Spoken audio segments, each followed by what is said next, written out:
तो आज का डेट क्या हो गया? 12 तारीख हो गया ना। कल कल क्लास रहेगा, कल के बाद छुट्टी रहेगा, है ना। तो कल क्लास 13 तारीख तक है, उसके बाद में छुट्टी है 14 तारीख से। तो आज का डेट हो गया हमारा 12 मार्च 2025।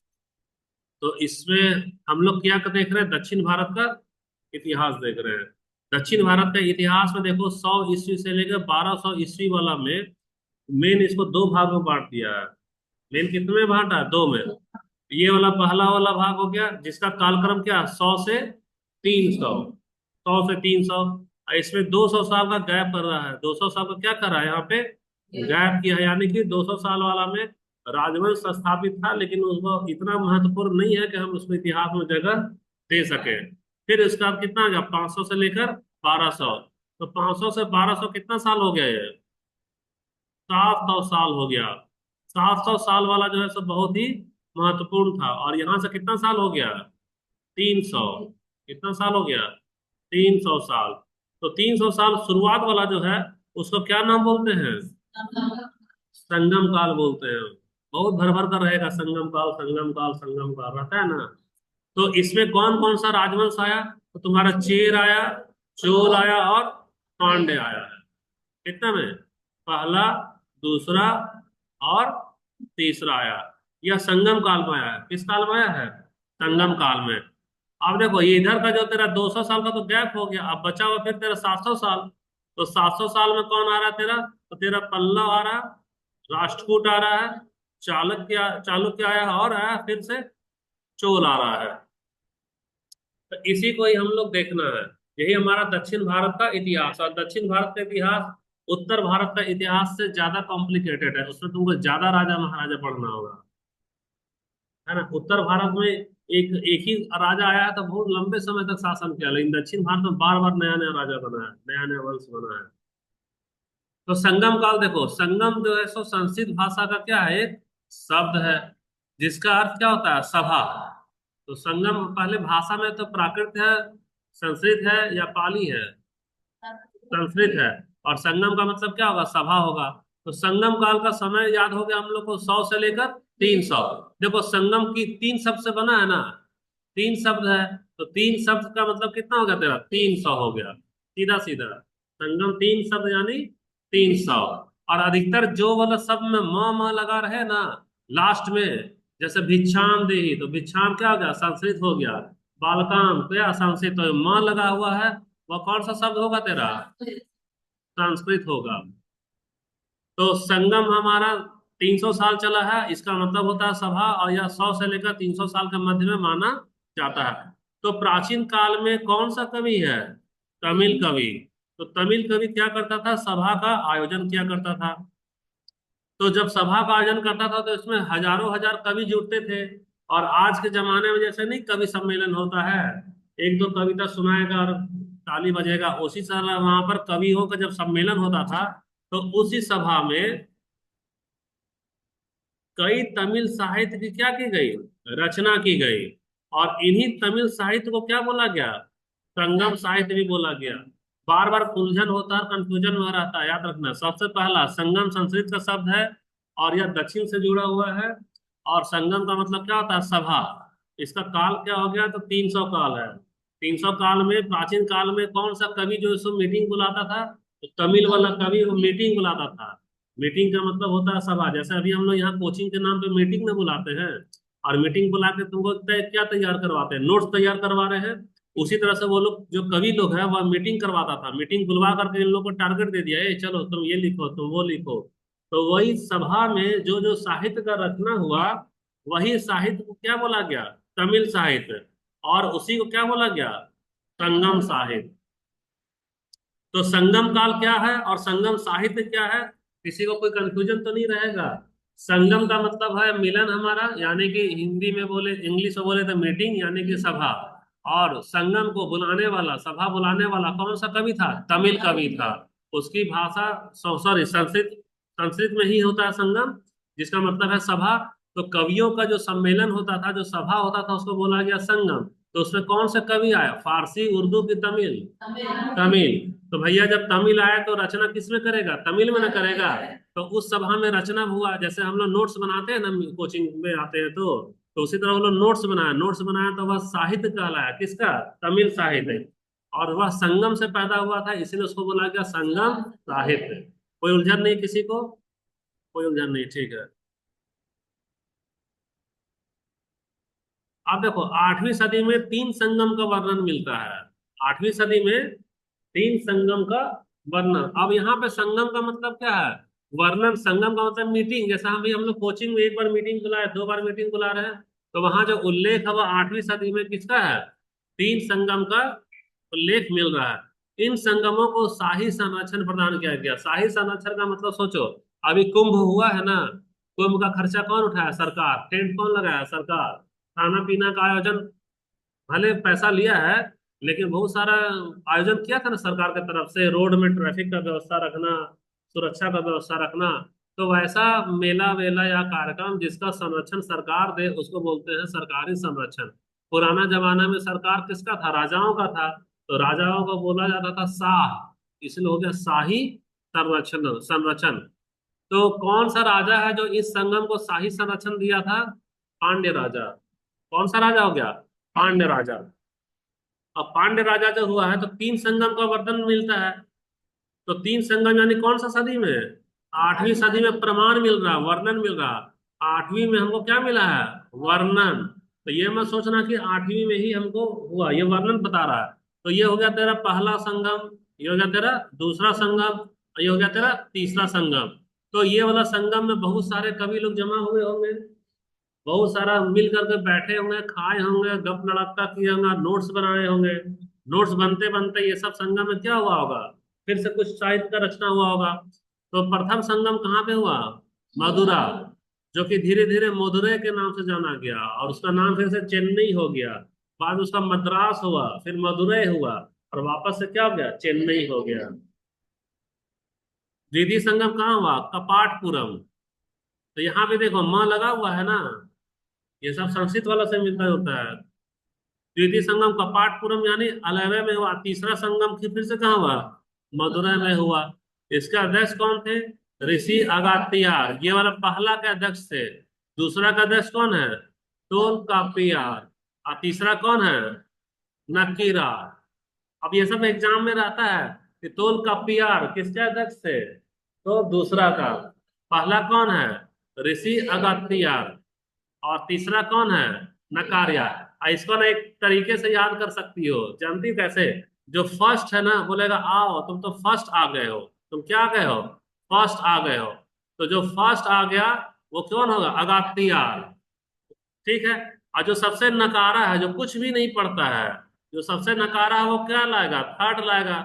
तो तीसरा वाला जो नकारा वाला क्या, नकीरा, कौन सा संगम का अध्यक्ष हुआ, थर्ड। और जो बीच में है वो क्या है, गोलगप्पा खा रहा है, क्या कर रहा है, गोलगप्पा खा रहा है बीच वाला, तो गप्पे लड़ा रहा है, तो दूसरा वाला हो गया तुम्हारा, याद हो जाएगा। अब बताओ, नक्कीरार पहला है कि दूसरा है, तीसरा है। अब पहला वाला क्या है, अगासिया, और गोलगप्पा खाने वाला सेकेंड, ठीक। अब संगम काल का राजनीतिक इतिहास। तो राजनीतिक इतिहास में ये वाला तुम्हारा देखो, दक्षिण भारत का मतलब यहां से यहां तुम्हारा अगर बीच बीच बांट दे रहे हैं, तो ऊपर वाला हो गया उत्तर, और नीचे वाला क्या हो गया, दक्षिण हो गया। दक्षिण आज भी विकसित ही है, जैसे तुम्हारा महाराष्ट्र वगैरह किसमें आ रहा है, दक्षिण में ही लगभग आ रहा है तुम्हारा। पश्चिम उत्तर में आता है लेकिन इसमें, अच्छा।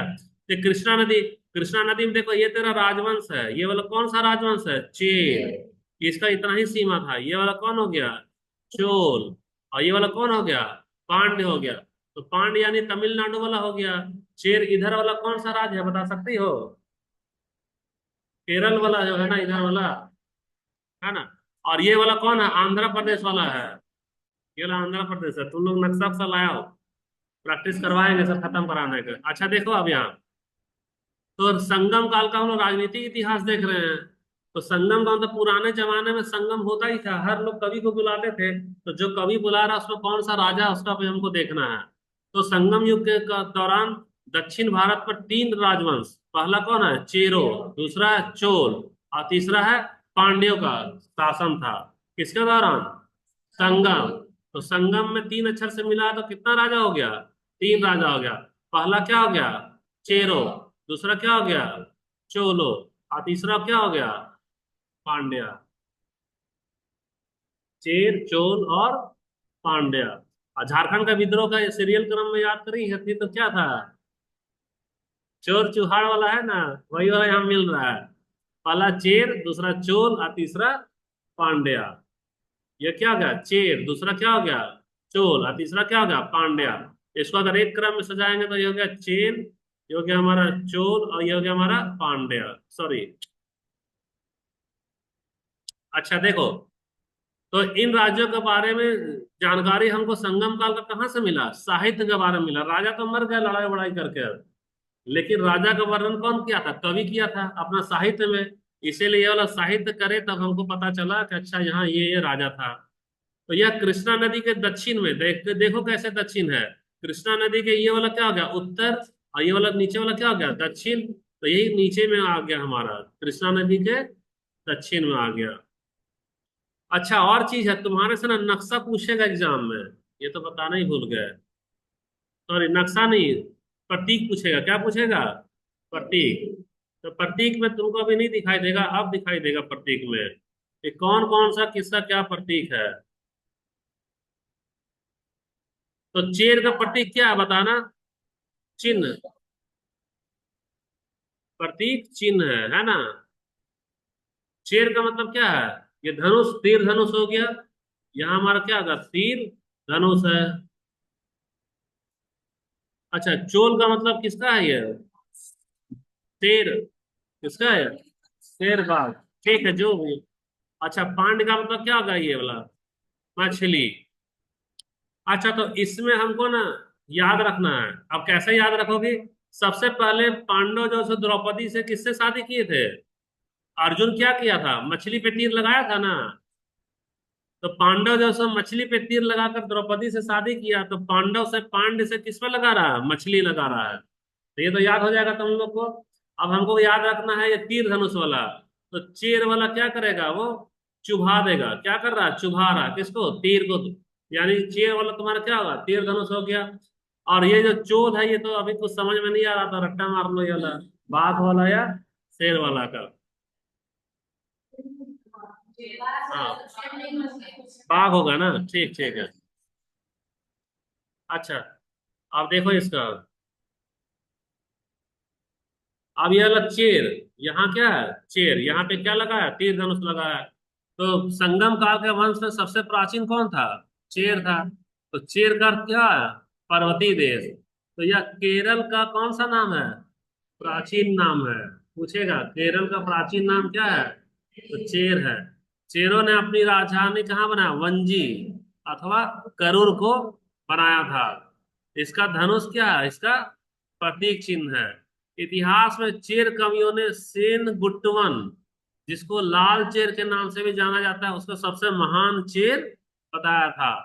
तो ये कौन है? सेन गुट्टवन सबसे महान शासक हो गया, महान चेर हो गया। इसको एक और नाम दिया था। क्या नाम दिया है इसका? लाल चेर इसका नाम दिया है। अच्छा, तुम्हारे से कुछ हम सवाल पूछते हैं, है ना? ये बताओ, पहला सवाल है कि चेर का अर्थ क्या होता है? मैदानी भाग या पर्वतीय भाग? पर्वतीय भाग। दूसरा, लाल चेर के नाम से कौन विख्यात है? सेन गुटवन। इसका प्रतीक क्या है? धनुष है। केरल का प्राचीन नाम क्या है? चेर है। ये याद हो गया, अभी इसी से क्वेश्चन दे रहे हैं। दूसरा तुम्हारा।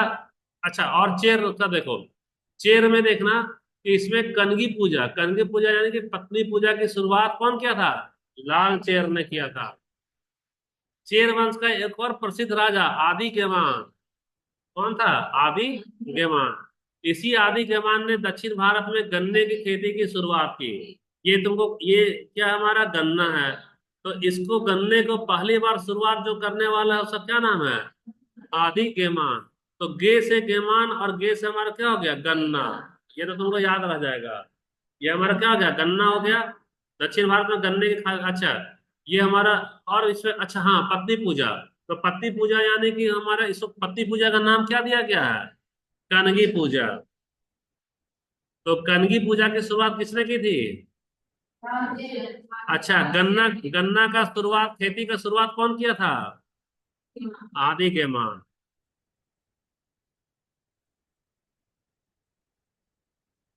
अब आ जा चोल वंश। तो चोल वंश देखो भारत में कहाँ पे दिख रहा है अभी? यहाँ, यहाँ दिख रहा है। ये हमारा चोल वंश हो गया। तो दक्षिण भारत के इतिहास में चोल वंश हमारा बहुत ही प्रसिद्ध है। चोल वंश का इतिहास तीसरी शताब्दी में देखने को मिलता है। तो याद करो, संगम वाला हमारा कौन सा है, 1 से लेकर 300 वाला है ना? तो 300 साल वाला का जो इतिहास है उसमें कौन सा वंश का चर्चा चल रहा है? चोल वाला में चल रहा है। तो बाद में पांड्यों की शक्ति के कारण इसका क्या हो गया? पतन हो गया। और 9वीं शताब्दी में इनका फिर से क्या हो रहा है? उदय हो रहा है। तो चोल को दबाने वाला कौन था? पांड्या था। पांड्या से बहुत साल तक दबाया और बाद में फिर से चोल का उदय हुआ। चोल वंश के बारे में प्रथम जानकारी किससे मिल रही है? पाणिनि की रचना अष्टाध्यायी। अच्छा, संगम साहित्य क्यों महत्वपूर्ण है? इसलिए महत्वपूर्ण है कि दक्षिण भारत में जो भी राजा आया, राज की और चल दिया, इतिहास में दफन हो गया, उसका कोई भी सबूत नहीं था। लेकिन उसका सबूत कैसे मिला हम लोगों को? जो प्राचीन काल में जो सभा मीटिंग होता था और जो कवि लोग से लिखवाता था कविता, जो पुस्तक लिखवाता था, वह पुस्तक धीरे धीरे खुदाई में क्या हुआ? मिल गया। तो वह लिखित रूप में अभिलेख में मिला, ताम्रपत्र में मिला, कहीं कहीं तुम्हारा साहित्य में मिला। जब उसका लिपि को पढ़ना चालू किया, तो जब पढ़ना चालू किया तब पता चला कि अच्छा, जिस मिट्टी में ये लोग दफन है, हमको पता ही नहीं चल रहा कि किसका दफन है। अब मालूम चल रहा है यह महान महान क्या था? राजा था। फिर उससे हमको वंश का पता चला। इसीलिए भारत के इतिहास में संगम साहित्य, जब भी तुम इतिहास पढ़ोगे तो संगम साहित्य का बार बार चर्चा आएगा ही आएगा। क्योंकि वह हमारा इतिहास का कौन सा स्रोत है? साहित्यिक स्रोत है। कौन सा स्रोत में आ गया? साहित्यिक। और उसमें कुछ पुरातात्विक भी है, कुछ अभिलेख वगैरह भी मिला है। तो इसीलिए हमको वहां दक्षिण भारत का इतिहास का पता चल रहा है। तो चोल वंश के बारे में प्रथम जानकारी किससे दी? देखो, पाणिनि की रचना से मिला। चोल राजा लोग अपना कुछ भी नहीं सबूत छोड़ा। तो सबूत कौन छोड़ा? कवि लोग सबूत छोड़ दिया। इसके अष्टाध्यायी से मिलता है। चोलों ने मंतूर, उरैयूर और तंजावुर को अपनी क्या बनाया? राजधानी बनाया। चोलों का प्रतीक चिन्ह क्या था? बाघ था। इसमें से क्या क्या तुमको क्वेश्चन मिल सकता है? अष्टाध्यायी की रचना किसने की है बताओ? पाणिनि के बारे में की है। अच्छा, चोलों ने अपनी राजधानी किसको किसको बनाया? और तंजावुर। चोल वंश का इतिहास किस शताब्दी में देखने को मिलता है? अच्छा, चोल वंश का पतन किसके कारण हुआ? पांड्यों के उदय के कारण हुआ। चोल वंश में दो प्रमुख शासक देखो। एक है तुम्हारा क्या? करिकाल। और दूसरा हमारा क्या है? एलारा। तो करिकाल जो है, पहला वाला, या छोड़ो, पहला का नहीं, कंफ्यूजन हो गया। जो दो प्रमुख महान शासक में जो करिकाल है, वह चोलों का पहला महानतम शासक था। कावेरी नदी के किनारे 160 किलोमीटर का बांध का क्या किया था? निर्माण करवाया था, ताकि यह एक तो पानी भी जमा रहे और दूसरा बाढ़ बाढ़ से भी हमको सुरक्षा मिले।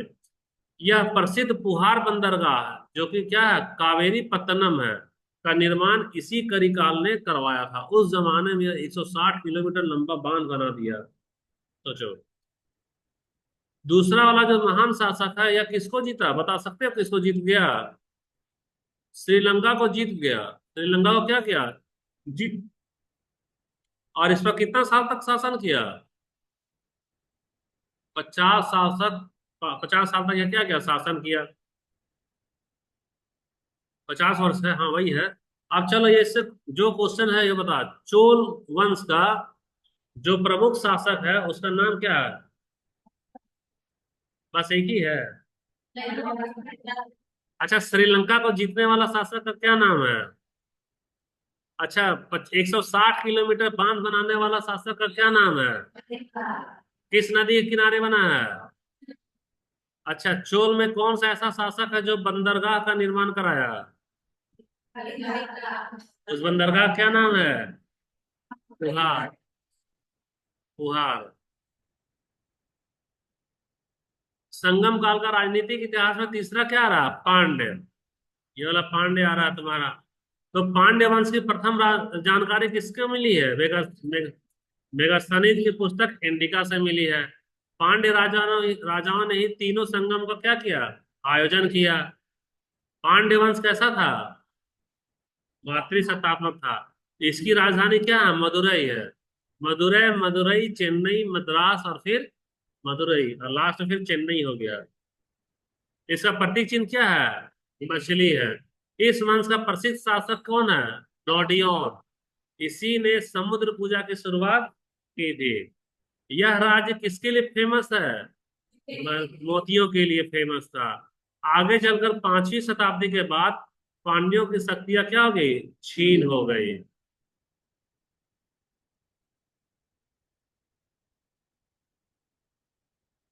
संगम काल का प्रमुख साहित्य में, संगम काल का प्रमुख साहित्य में तुम्हारा तोल कापियम है। ये तुम्हारा साहित्य है, और ये क्या है? रचनाकार। तो तोल कापियम के रचनाकार कौन है? तोल कापियर। तोल कापियर। तोल कापियर तेरा प्रथम संगम है, द्वितीय संगम है कि तीसरी संगम में है? ये गोलगप्पा खा रहा है ना बीच वाला, गोलगप्पा यानी बीच वाला दूसरा नंबर हो गया। अच्छा, शिल्पादिकारकम ये किसमें है? ये इसका रचना कौन किया? इलांगो आदिगल किया। तमिल के प्रमुख देवता का क्या नाम है? मुरुगन।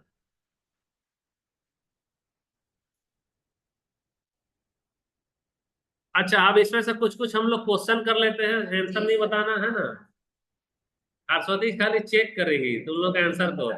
पहला वाला लाल चेर के नाम से प्रसिद्ध हुआ चेर शासक कौन था, जिसने कनगी यानी पत्नी के मंदिर का निर्माण कराया? सेन गुटवन सही जवाब है। दूसरा, तमिल भाषा के शिल्पाधिकारम नामक गौरव ग्रंथ के, अब जिससे पूछेंगे वही बताना। चलो एंजेलिना बताओ, गौरव ग्रंथ की किससे संबंधित है? ये क्वेश्चन नंबर 1 हो गया, ये वाला क्वेश्चन नंबर 2, ये क्वेश्चन नंबर 3। हाँ, नाम बताएंगे और जवाब बताओ। कौन सा होगा? जैन धर्म, फाइल टू सेव फाइल। हाँ, बताओ कंप्यूटर महोदय। बौद्ध धर्म होगा, ये वाला सही जवाब है। तीसरा, निम्न में से कौन संगम युगीन व्याकरण रचना सर्वाधिक महत्वपूर्ण मानी जाती है? कौन सा होगा हमारा? तोल कापिया। सही है ना? ठीक है। 3 के बाद ये वाला क्वेश्चन नंबर 4, ये वाला क्वेश्चन नंबर 5, ये वाला क्वेश्चन नंबर 6। निम्नलिखित राजवंशों में किसका उल्लेख संगम साहित्य में नहीं हुआ है? चेर, चोल और पांडे का तो हुआ है, कदम का हुआ है? नहीं हुआ है। तो इसका नहीं हुआ, कदम का नहीं हुआ है। किस संगम युगीन राज्य के संरक्षण में 3 संगमों का आयोजन किया गया है? पांड्या। अभी हम लोग देखें इसका, पुहर या कावेरी पट्टनम की स्थापना किसने की है? सही है ना? कार्यकाल। अगला क्वेश्चन देखो। चलो, चेर का प्रतीक चिन्ह बताओ तो। चेर का प्रतीक चिन्ह क्या होगा? धनुष होगा। चोल का क्या होगा? चोल का बाघ हो गया। अब पांडा वाला मछली ले गया, मछली। तो A, B या C यानी कौन सा सही आंसर होगा? ये वाला। वैदिक देवता के सदृश कौन है? नहीं, वैदिक देवता ये। अच्छा, इसका क्वेश्चन नंबर, रुको 1 मिनट रुको। क्वेश्चन नंबर क्या था? 6 है ना? ये वाला हो गया तेरा 7, ये वाला क्वेश्चन नंबर 7, ये वाला हो गया हमारा 8। क्या होगा इसका आंसर? क्या है देखो हर्षवती? स्कंद है ना? ठीक है, स्कंद या कार्तिकेय। अब अगला क्वेश्चन देखो इसका। अगला क्वेश्चन है, ये कौन सा क्वेश्चन नंबर हो गया ये? 9 है ना? ये क्वेश्चन नंबर 9 है। Question number 9। चलो, प्रथम संगम कौन होगा? हाँ, द्वितीय संगम कौन है? गोलगप्पा वाला। और ये थर्ड वाला नकारा, तो पहला ए बी सी यानी यही ना होगा, यही हो गया। तो ये तुम्हारा क्लास क्या हो गया, खत्म हो गया। ये हमारा कौन कौन सा खत्म हो गया, चेर चोल और पांड्या।